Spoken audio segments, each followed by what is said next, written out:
Hello बच्चों, आज हम लोग क्लास 10 आईसीएसई बोर्ड में से एक चैप्टर मैथ्स का मैट्रिसेस पढ़ने वाले हैं, जो कि बहुत ही इजी चैप्टर है और इसको बनाने में भी बहुत ज़्यादा इंटरेस्ट आने वाला है, क्योंकि चैप्टर बहुत इंटरेस्टिंग है और इसको हम लोग बहुत गेम जैसा बनाकर मैथ्स को करेंगे, जिसमें कि मैथ भी बनाएंगे लेकिन हमें महसूस भी नहीं हुआ कि मैथ बन गया गेम खेलते खेलते।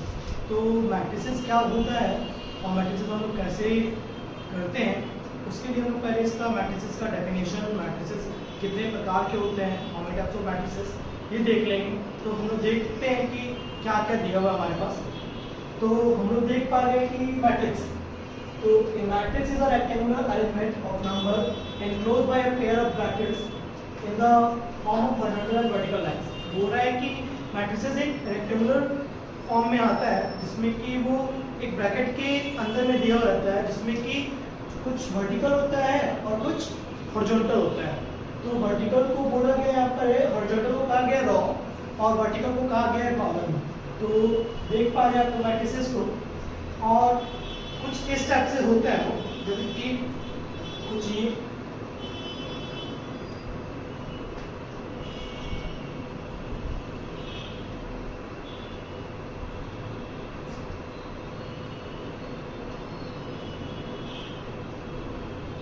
इसमें कुछ ऐसा अरेंजिंग नहीं रहता है, ऐसे भी रहेगा।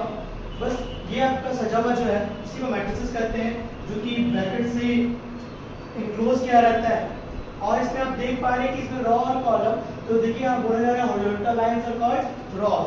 जो हॉरिजॉन्टल लाइन होगा इसमें रॉ होगा, और जो हॉरिजॉन्टल लाइन जो होगा वो रॉ होगा, और हॉरिजॉन्टल लाइन जो होगा रॉ होगा और वर्टिकल लाइन कॉलम होगा। हॉरिजॉन्टल लाइन रॉ होगा और वर्टिकल लाइन कॉलम होगा, वर्टिकल लाइन कॉलम होने वाला है। तो कुछ इस तरह से सजा हुआ रहता है। उसके बाद हम देख पा रहे हैं टाइप्स ऑफ मैट्रिसेस। मैट्रिसेस के कितने प्रकार होते हैं। तो पहला देख रहे हैं रॉ मैट्रिक्स। तो a matrix having only one row is called a row matrix. एक मैट्रिक्स का जिसका अपना एक रॉ हो उसे हम लोग कहते हैं रॉ मैट्रिसेस। जैसे कि देख पा रहे हैं आप कि बस इसमें एक ही मैट्रिसेस है, एक ही रॉ है बस। कॉलम मैट्रिसेस सेम होगा। A matrix having only one column is called a column matrix, जिसमें सिर्फ एक कॉलम में सब कुछ डाटा दिया रहेगा, एलिमेंट दिया रहेगा। नल और जीरो मैट्रिसेस, इसमें क्या है, a matrix of any order whose all elements are zero is called a zero null। एक मैट्रिक्स जिसमें जितने भी ऑर्डर्स है सबके सब एलिमेंट जीरो होंगे। जैसे एग्जांपल दिख रहा होगा आपको, जीरो सब दिया गया है, तो सबके सब इसमें जीरो कहलाएंगे। Square matrix, a matrix which has equal number of rows and columns is called a square matrix। इसमें क्या पाया जाएगा, ये इसमें इक्वल नंबर ऑफ रॉ भी होगा, इक्वल नंबर ऑफ कॉलम भी होगा। जितना मतलब कि रॉ उतना ही कॉलम आपको पाया जाएगा, उसे हम कहेंगे स्क्वायर मैट्रिसेस। उसके बाद diagonal matrices, a square matrix whose all elements except those in the main diagonal are zero is called a matrix, diagonal matrix। इसमें क्या रहेगा, एग्जांपल देख पा रहे हैं कि जितना भी एलिमेंट है इसमें सिर्फ डायगोनल वाला ही दिया गया है और जो बच गया सब जीरो होगा। डायगोनल मतलब टेढ़ा टेढ़ा। इसके बाद आते हैं आइडेंटिटी और यूनिट मैट्रिक्स। या तो आइडेंटिटी बोलेंगे या तो यूनिट मैट्रिक्स, कुछ भी लिखा रहेगा। इसमें क्या होता है, a square matrix whose main diagonal elements are all unity and all other elements are zero is called an identity or unit matrix। it is denoted by I। ये आपका डिनोटेड क्या रहता है, I से। और इसमें भी आपको वही सेम चीज कि यूनिट मैट्रिसेस में 1 0 0 1 इस टाइप से पाया जाएगा। इसको हम लोग डिनोट करते हैं I के साथ। तो ऐसे हम लोग मैट्रिसेस को पढ़ेंगे। और मैट्रिक्स मैंने बोला कि बहुत मजेदार चैप्टर है, इसको हम लोग गेम की तरह बना सकेंगे। 2 मिनट थोड़ा सा आप लोग साइलेंट रहेंगे।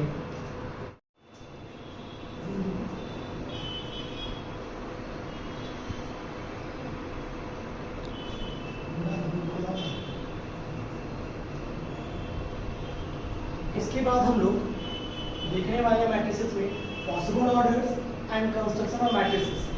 ऑर्डर ऑफ मैट्रिसेस कि मैट्रिक्स का ऑर्डर क्या होता है। If a matrix has m rows and n columns, then its order will be m into n. मतलब कि अगर मैट्रिक्स का m रॉ हो और n कॉलम्स हो तो उसको लिखा जाएगा m into n. मतलब कि m रॉ पहला रहेगा और n कॉलम रहेगा. इसका एक एग्जांपल दिया गया मैंने एग्जांपल में 1 5 4 2 3 5. तो यहाँ पर आपको दिख रहा होगा कि m दो बार है. ठीक है, m जो है यहाँ पे 2 है, इसको हम रॉ कर देते हैं. रॉ था और ये कॉलम था. तो देख पा रहे हैं कि रॉ हमारे पास 2 है, तो हम लोगों ने लिखा m2 और कॉलम हमारे पास 1 2 3. तो कॉलम हमारे पास 3 है, तो उसको हम लिखते हैं m और n. इसको हम लोग ऐसे भी लिख सकते हैं, यहाँ पर हम लोग शो कर सकते हैं मीन्स m into n. तो ये हमारा भी ये सजा हुआ है कुछ इस सिस्टम पे 2 into 3, इसलिए लिखा गया so it's order is 2 into 3. उसके बाद देखते हैं हम लोग ये equality and transpose matrices. Equality of the matrices क्या है? 2m and matrices A and B are said to be equal if the corresponding elements of the two matrices are equal. बोल रहा है कि इसमें 2m और n मैट्रिसेस जो होगा A और B का वो इक्वल होगा तो कॉरस्पॉन्डिंग एलिमेंट जितने भी उसके अंदर के हैं सब कुछ इक्वल हो गए. जैसे कि एग्जांपल में दिया गया है a इक्वल टू 1 3 2 -4 और b इक्वल टू भी दिया गया है 1 3 2 -4. मतलब कि इसमें जितने भी एलिमेंट्स सब कुछ इक्वल पाए जाएंगे. इसको हम लोग कहते हैं इक्वालिटी. नेक्स्ट में आते हैं transpose the matrices. Let a be any matrix then the matrix obtained by interchanging its rows and columns is called the transpose of A and is denoted by A dash और T. इसमें क्या होगा matrices का आपका transpose कर जाएगा. जैसे कि मान लेते हैं 1 3 2 4. तो 1 3 2 4 है, ये ट्रांसपोज करके मान लेते हैं A की वैल्यू है तो ये ट्रांसपोज करेगा और कुछ ऐसा बन जाएगा. तो बन जाएगा यहाँ पर 1 2.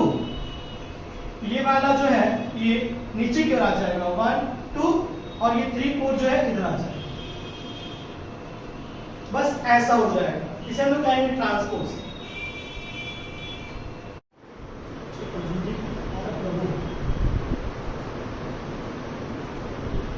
इसके बाद हम लोग कुछ क्वेश्चंस को सॉल्व करके देखेंगे कि क्वेश्चन हम लोग कैसे बनाएं, जिसको हम लोग देख चुके थे इक्वल मैट्रिसेस और उधर है आपका ट्रांसपोज मैट्रिसेस. इक्वल मैट्रिसेस का हम लोग सीखे थे कि दोनों साइड का एलिमेंट्स सेम होना चाहिए. ट्रांसपोज में सीखे थे जो कि रॉ रहेगा वो कॉलम बन जाएगा और जो कॉलम है वो रॉ बन जाएगा. तो देख लेते हैं हम लोग कैसे क्वेश्चन बनाना पड़ेगा. तो पहला नंबर है इक्वल मैट्रिसेस ए और बी दोनों का बोला था इसके पहले कि एलिमेंट सेम रहेगा. तो देखते क्या है मतलब कि 1 1 के बराबर 2 2 के बराबर मतलब कि ये और ये के बराबर और ये इसके बराबर. तो हमको देख रहे हैं यहाँ पे क्या 2 equal matrices then find the value of x. Means कहीं पे ऐसा दिया गया है जहाँ पे वैल्यू नहीं निकाला हुआ है उसको निकालनी है और सब चीज आपको मालूम है लेकिन एक चीज मालूम नहीं है उसी को फाइंड आउट करना है. तो देखो इसमें दिख रहा है बच्चों कि 1 1 के बराबर दिख रहा है, 2 भी दिख रहा है, 2 के बराबर दिख रहा है. लेकिन ये जो एक ऐसा नंबर है जिसमें कि आपका वेरिएबल है 4x. हम लोग उसको सेम कर देते हैं. तो इक्वल मैट्रिक्स के according a equal to b होता है. तो a और b के इक्वल के अकॉर्डिंग हमारा 4x इक्वल टू हो जाएगा 8. और फिर हम लोग पढ़े हुए हैं 4x इक्वल टू अगर 8 होगा तो ये मल्टीपल फॉर्म में है. इसका 4 हमारा जो x को छोड़ देंगे और 4 को हम लोग उधर लेके चले जाएंगे. 8 डिवाइडेड बाय 4 ये कर दिया x इक्वल टू 2.